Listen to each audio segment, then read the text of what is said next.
150 years ago, they would have thought you absurd if you advocated for the end of slavery.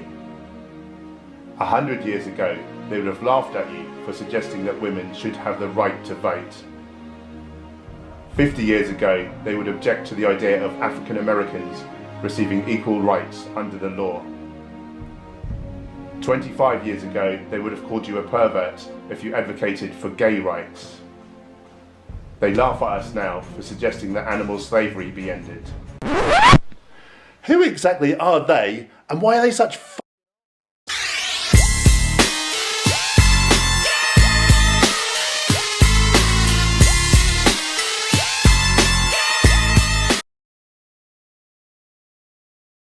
It's remarkable, really. Before they built the butcher shop, they sold at the Minneapolis Farmers Market, sampling meat-free sausages like this sriracha brat. I've had a lot of brats in my day. Like that tastes very much like a brat. Some people think it's stupid for vegans to recreate meat because you've chosen to stay away from meat.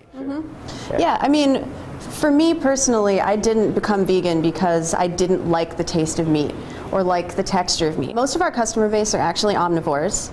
They're people who do Meatless Monday, who are trying to cut down on meat for health reasons. Ultimately, Aubrey and Cale hope to have herbivorous butcher shops on the East and West Coast, selling things like their popular Korean ribs. The term butcher is a little controversial because you're not butchering anything. Sure. Well, you know, we butcher plants. The plant-based world is part of the future, and we're going to take the word butcher with us.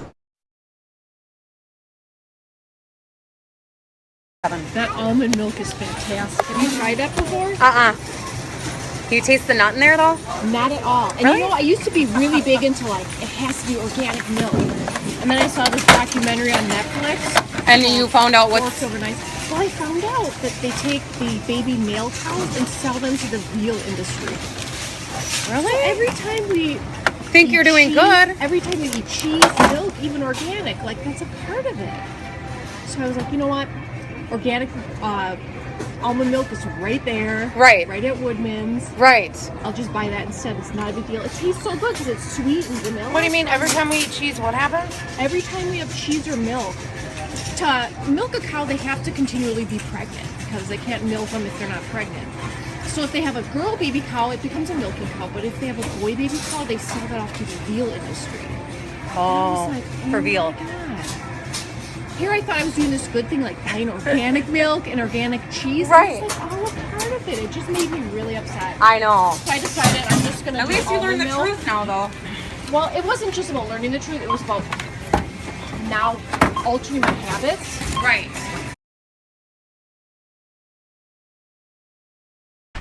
It's just the way it is. Culture, tradition, probably the hardest one to overcome, because even when you know what you're doing isn't right, people find it very hard to overcome the barrier and just climb over this ladder of tradition and go against what everyone else does. And it's the social aspect of it, it's the expectations of family and friends. You know, we all know that tradition doesn't really mean anything in terms of right or wrong. We've done many things in the past, many traditions, many cultures, and even today there are some traditions that are absolutely ethically appalling, you know. So there's no reason to justify an action just based on the tradition.